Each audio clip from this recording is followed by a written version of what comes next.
Likkutei Sichot, Volume 1, we're learning for Parshas Vayeira, and once again this week we have this wonderful translation which allows me to just read it to you, and then we'll discuss it. This week's Parsha begins with the story of Hashem revealing himself to Avram. Soon after Avram had given himself a bris, meaning a circumcision. There is a remarkable story from the Rebbe Rashab, whose birthday is on Kaf Cheshvan, which is next week. Right? His birthday will be next week, Kaf Cheshvan. Yudchet is Shabbos. It will be on Monday, his birthday. The fifth Lubavitcher Rebbe, which sheds light on this episode, meaning on this episode of Abraham giving himself a circumcision. When the Rebbe Rashab was a child, he had a custom of visiting his grandfather, the Tzemach Tzedek, the third Lubavitcher Rebbe, for a private audience every year on his birthday. During one such birthday meeting, when the Rebbe Rashab was 4 or 5 years old, he burst into tears while with his grandfather. When the Tzemach Tzedek asked his grandson what had upset him so badly, the child responded that he had learned in the Parsha that Hashem revealed himself to Avram Avinu. And he was upset that Hashem had not revealed himself to him. Right? Because the child hears it, it's in the Parsha. God revealed himself to Avram. Why shouldn't he reveal himself to me? Quite right. The Tzemach Tzedek replied, when a Jew, a tzaddik, decides at 99 years of age that he must circumcise himself, he is worthy that Hashem should reveal himself to him. The Rebbe Rashab accepted the answer and stopped crying. So that's the story. It's a story that was told many times. The Rebbe comments about the fact that, about how to understand all these stories that were handed down. What's the significance of something like this? It may seem that this is merely a story of a small child and would therefore not have any application to our lives. However, since this story has been passed down to us by the Rebbeim, who requested that we publicize it, it obviously contains a valuable lesson for us to learn. We must seek to understand. So you'll see in a moment that that's not related to the takeaway that he's going to take from it, because he's a child. We must seek to understand what lesson can be taken from both parts of the story, from both the question of the Rebbe Rashab and the answer of the Tzemach Tzedek. When this incident took place, the Rebbe Rashab was merely a small child who had not yet reached the age of education even, and yet he was crying, demanding that Hashem reveal himself to him. So what does that sound like? It sounds like a temper tantrum. And tell me about somebody else receiving a gift. I want to receive the gift also. We see from here that every single Jew, regardless of where he stands spiritually, can demand to see Hashem. That's the first thing the Rebbe takes from this. If it was told about an older man, a Rebbe, not a Rebbe, but it's a person who already has some basis in the world. He's worked, he's served Hashem. No, this is a 4-year-old child who has nothing spiritually, really. And he demands to see Hashem. So the fact that he was that age, and this was related to something serious, real, it means that I'm certainly nothing less than that. Every Jew in the world should make this demand. Why doesn't Hashem reveal himself to me? He may not yet have even reached the level of education. This means that not only might he be unable to understand godliness, that is Torah, on his own, but he is not even able to internalize it when taught by others. Obviously, age is not the main factor here, but rather a spiritual level. Why? Because the Frierdiker Rebbe would say that the Jew's age is not calculated by what it says in his passport, but rather by the level of spirituality he has attained. Even a Jew on a beginner's level is able to demand a revelation of godliness with emotion that actually brings them to tears. Right? So the demand can be made with such emotion, with such feeling, that it can be with tears. Why doesn't Hashem reveal himself to me? That demand is essential. Meaning, it's not, the Rebbe is trying to say, it's not that it's possible. He said, it's necessary. It's necessary. It's not nice to have. It's not, okay, maybe I'll go through life and God will reveal himself to me once. Maybe I won't. He says, no, it's a necessity of life. Why is it a necessity of life? Because without that preliminary revelation, the whole edifice doesn't stand the same way. It stands in a different way. What does this mean? If it's not related to my level, so it means that this is to reveal the level of godliness in the world that is not dependent on our actions. That's what he's saying. There is a level of godliness that's not related to whether I'm 2 years old, 10 years old, 50 years old, 100 years old, whether I've learned one letter out of the Torah, I've learned 100 letters, I've learned all of Shas. There's a level of godliness in the world that reveals itself without any dependence on the one who's being revealed to. We usually call that soiva, but it's actually, we'll see as we analyze this, it's a higher level even than that. Okay. Even the sovev is dependent on the mamale. Okay. There is a certain dependency. They come together. But there's a level that's even beyond that. He says here now, the tears express the emotions one feels towards a concept or idea that goes beyond his understanding. And that's kind of the hint that we were just talking about. That if you can bring yourself to tears about this, then that's a good sign that you've gone beyond the integrative emotions that you can hold in yourself. It's something that's beyond your capacity, whereby you becomes totally united with a concept as a result of being passionate about it. So the tears are what we call motarei mochin. They're the leftovers, they're the residue from the mind. So we're not even talking about emotions in the heart here. Emotions in the heart would be something else. Tears are like the residue of what the mind cannot contain, the emotions within the mind. Meaning, there's such an affinity, such a demand to feel godliness that the person cries. And we have an example of that in Rabbi Elazar ben Dordaya, that he put his head between his knees and he cried until he was no longer in this world. So that's what it means, the residue of the mind, meaning that the mind cannot contain even these emotions. It cannot contain this being drawn to something so strongly that it's beyond even what the mind has a capacity to process. So why do people cry when? What? Why do people cry when they're in an emotional state? Beautiful. Deep upset or deep happiness? So let's see what they wrote here. Let's see if I like it. Crying is commonly associated with hearing bad news or being in a physical or emotional agony. Essentially, however, crying is a result of being deeply affected by an occurrence or a concept that is beyond one's capacity to absorb. It is therefore common to see tears not only at a funeral, but also at a wedding. The Zohar records Rabbi Akiva crying when hearing Torah secrets from his teacher. We too should be so consumed and passionate in our desire for Hashem to appear to us that it brings us to tears. So what he's trying to say is that there's two types of crying. There's a crying that is a flush. It flushes out what is in the system. In this case, it's these emotions that are too strong or overflowing, they're overwhelming. So they come out as tears. But those are emotions that are normal, meaning a person feels sadness, and bad news at a funeral, and so on. And they feel overwhelmed by joy, it can come out as tears. But here he's not talking about these types of tears. These types of tears are completely different. These tears are not because I'm sad or I'm joyful. They don't have an emotion associated with them. They have an affinity. So the affinity here, usually when we say emotion, we say something in the heart. Here we're talking about something in the mind itself. This is a whole different level of tears. Okay.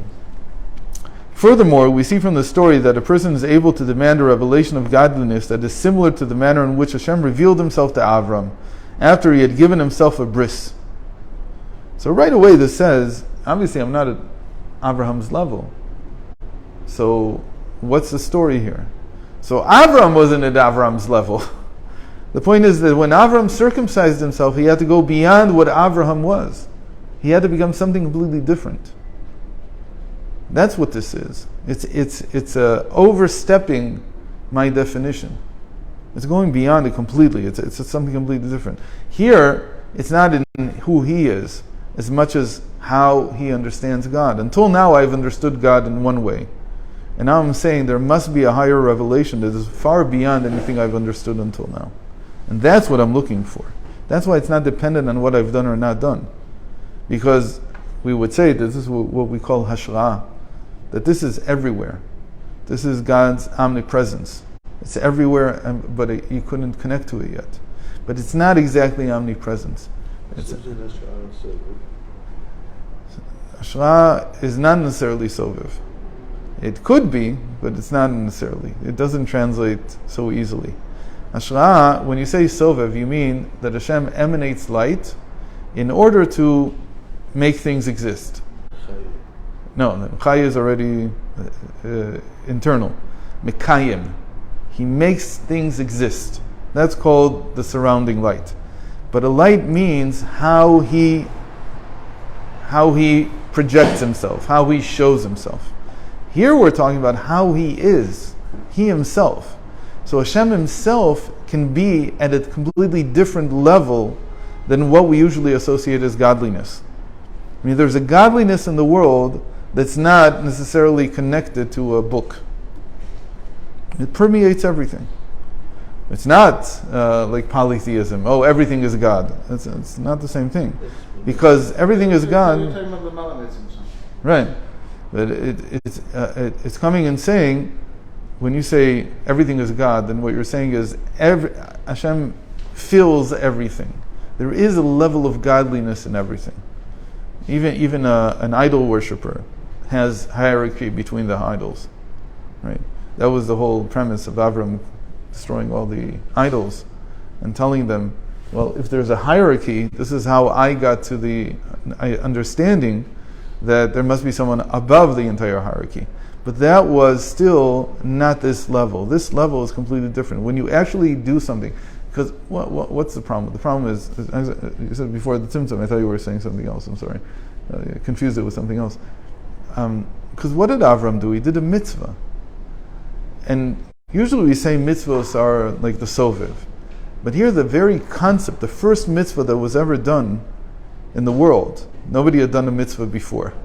That Hashem had told him and he had done it. Hashem gave Adam a mitzvah, but alas, he didn't follow it. Right? He didn't do it the way he was supposed to. But Avram was given a mitzvah and he did it and he performed it. And the problem with this mitzvah is, and that's what everybody couldn't wrap their heads around, and even Avram had a problem wrapping his head around this. What does it matter to God if I do it this way or that way? If he's above everything, so what in the world, why would it matter at all? But that's memale. The way he wrote the program is like saying, well, if you want to make coffee, it's not going to help if you pour the water outside the cup. The water has to go inside the cup. So when you say this is the natural way the world is, that can include spirituality. There's no reason why it shouldn't.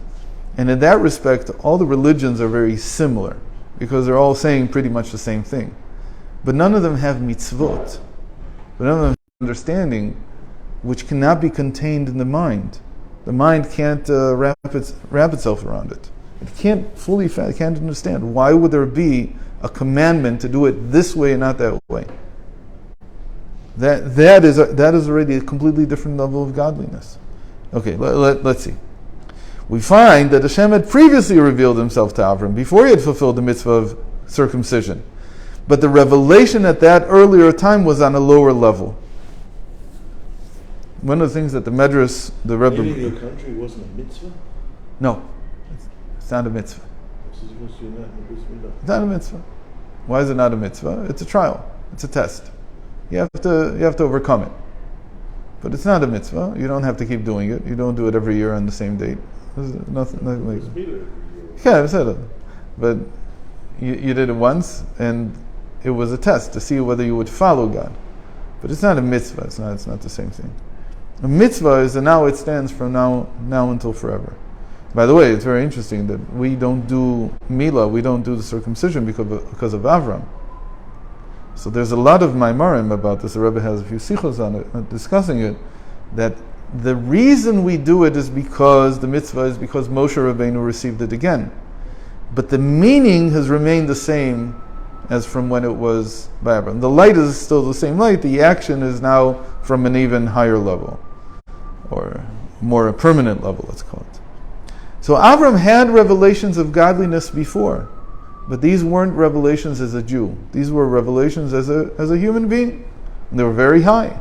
And he made converts. He was able to make converts through these revelations. He convinced people that this is a correct way of seeing the world.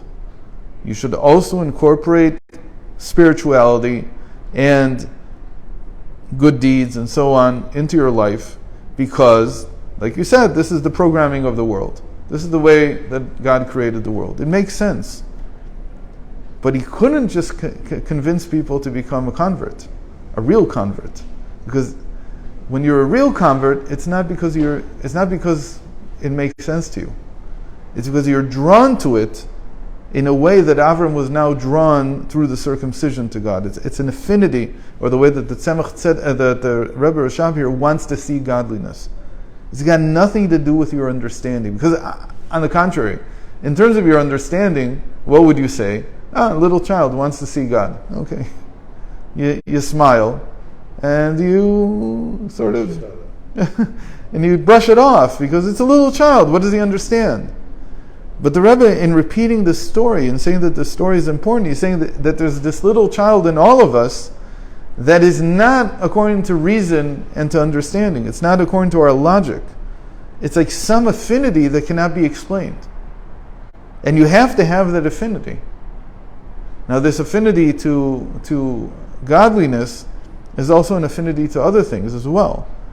They're all godly, but they are connections to God that are not within reason.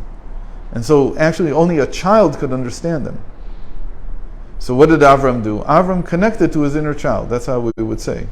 Avram, in the end, why did he circumcise himself? Because he said, in the end, I'm still a child, and I can see the value, not because it makes sense to me, but because, like a child wants something, I want to be connected to God that way. We'll define it much more as we go on. When Hashem revealed himself to Avram, but the revelation at that earlier time was on a lower level. How was it a lower level? Because the converts that he made afterwards remained converts. The converts that he made before the circumcision, he made many. There were many people that he convinced that this was the proper way to serve God. That there was a way to serve God, that they should incorporate godliness into their lives and not idolatry. So he convinced many people, but all those people, they disappeared. It didn't stick. Why? Because, like we said last week, that as long as it makes sense to me, and I think about it, and it's relevant to my life, and it has meaning for me, I keep it. But the moment that I move on, and there are other things to do in the world, so now, if you only incorporate davening into your daily schedule because it's a good way to wake up, so at some point your circumstances will change, and you won't have time to daven, so you'll give it up. You'll go do something else. That, in theory, is what happens to a non-Jew who is convinced that these laws are very good for life. The laws that we keep as Jews, they're very good for life. Okay, so we'll come and say this is a good lifestyle. But Yiddishkeit is not a lifestyle. That's where it's different. So to come to that new level, converts that stick, that do understand that the mitzvahs that we do are not because it's a good lifestyle. It's because it creates a connection to godliness that cannot be had in any other way. It's the connection that a child has. So when a convert converts because of that, how could you say that it's not related to mitzvot? You know, the modern controversy, which is almost ridiculous. How could you say that a person can convert and not keep mitzvot? If you say, I know that they want to keep the mitzvot. They do. That's why they're converting. But it's too hard for them. But to begin with, that he says, I'm converting not to keep the mitzvot. So what are you left with? There's nothing there. That doesn't make any sense. It's an absurd nonsense that they made up. Really made up. And they try to, some call them halachic minds today, try to show that in previous generations there was such a thing. And every time I read one of these responses, my mind goes, like, what in the world? How could you read it that way? I don't know.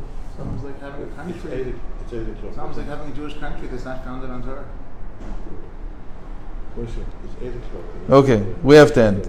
So we'll continue with this tomorrow. You're done with me. And no, I can't. I can't.